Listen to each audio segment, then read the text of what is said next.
let's talk about another really good movie called 24 Hours to Live, 2017 movie, 24 Hours to Live, starring Ethan Hawke. One of the stars of one of my favorite movies, Training Day. And he's a decent actor.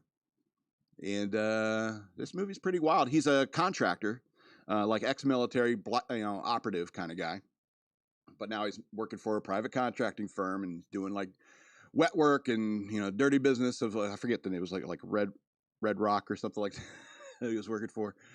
And he's making serious money. He's got his wife and kid back home, and they're always like, "We don't need the money. We want you home. You're on deployment all the time when you're in the military, and now that you have this job, you're still on deployment all the time. We want you at home." But he's out there doing this dangerous work, and he ends up getting himself killed. And to be honest, it was the end of the first act when he got himself killed, and I was just like, "Oh, really? This is interesting."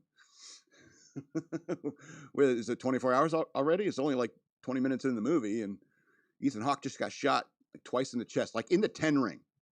An Interpol agent shot this highly trained operative in the 10 ring. He died like a bitch. I remember that's what I said. It's like, "Ooh, you went out like a bitch, dude."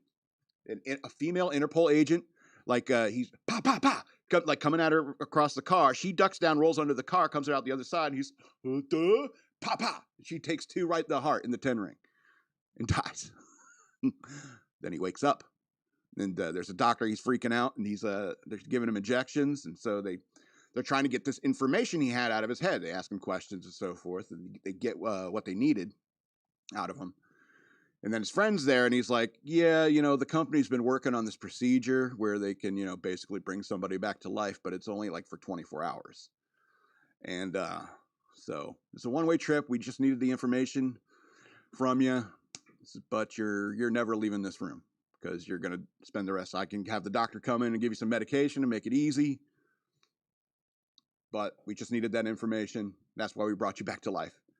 And so he had this little clock in his wrist that shows how much time he has left until he dies. And so he fights his way out. It starts like trying to get down, like solve the mystery. I still got 24 hours to live. I'm going to try to solve this mystery. And so he's running around, and he finds the Interpol agent. Now he wants to help her. And she's like, "Didn't I shoot you?" But at the same time, he's like, he got one foot in the grave. So he's like sickly, and he's hallucinating, seeing his son and his wife and stuff like that. And there's this one car chase. He's driving a car, and they're shooting at the bad guys. Bad guys are shooting at them. And he's just so sickly, like passes out while he's in the middle of a car chase. And it's just like a very realistic, it's something that could happen, a realistic thing that could happen in a dire situation. Your blood starts pumping and stuff like that. And the Interpol agent's like elbows him in the head. It's like, "Wake up, what the hell?" So it had like some interesting moments in it. It's really good action as well. So I really enjoyed that aspect of it. But there's way too many flashbacks.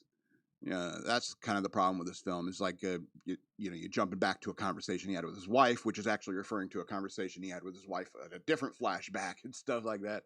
And it happens over and over again. You get like echoes of these flashbacks as well, auditory. And you're just like, I get it. It's on his mind. His wife and his kid are on his mind. I get it. But otherwise, pretty good action movie. He dies like a bitch. The end is really good. Very good end scene. It's very important to have a good end scene. So 24 Hours to Live, 2017. 10 of 13 stars. I had to think about it. EK is having way too much fun. 10 of 13 stars. On top of it, my man. EK is so excited because of the new studio. He's having so much fun plugging stuff in. It's like, I could do this, I could do that. Because we can have a lot more capability now, so it's pretty awesome. Let's get into the news worth knowing.